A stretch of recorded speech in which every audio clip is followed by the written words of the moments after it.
اور قرآن و سنت سے ہمیں پتا چلتا ہے کہ قرب قیامت میں مسلمانوں کی جو سب سے بڑی لڑائی ہوگی وہ کس کے ساتھ ہوگی؟ یہودیوں کے ساتھ. تقاتلون الیہود حتی یختبی احدکم من وراء الحجر.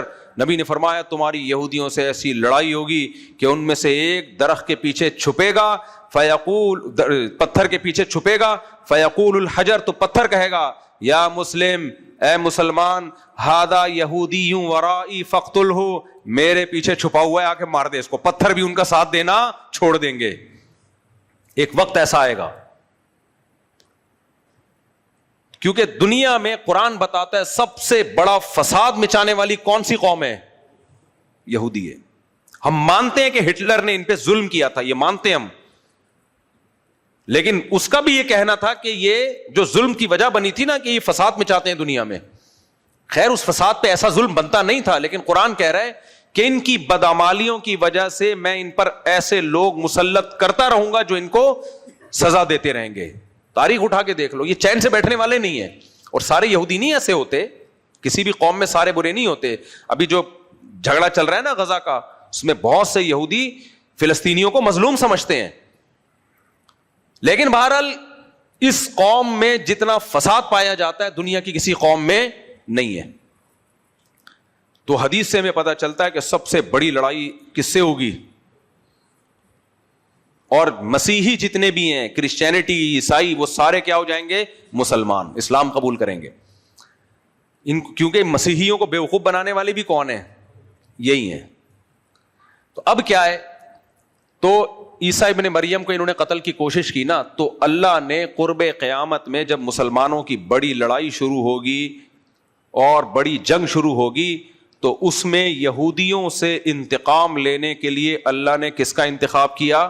عیسیٰ ابن مریم علیہ السلام کا.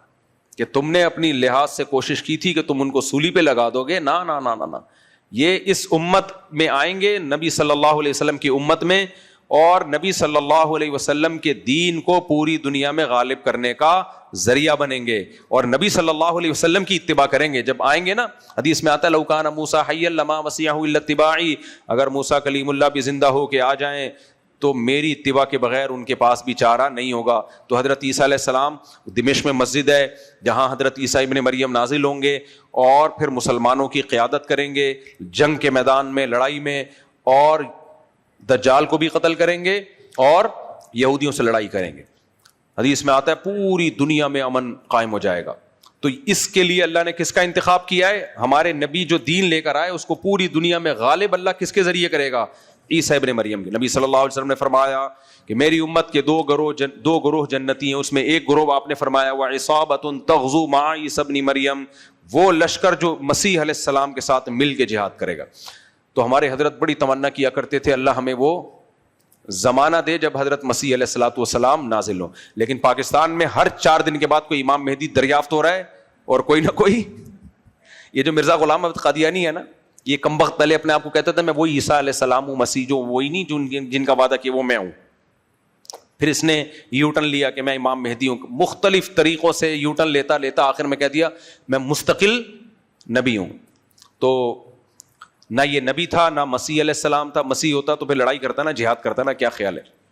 بیٹھے ہوئے یہ قادیانی لوگ کہاں؟ برطانیہ کے چھاؤں میں, جو ہماری خلافت کو ختم کرنے والے ہیں, ادھر ہی جا کے بیٹھے ہوئے یہ لوگ.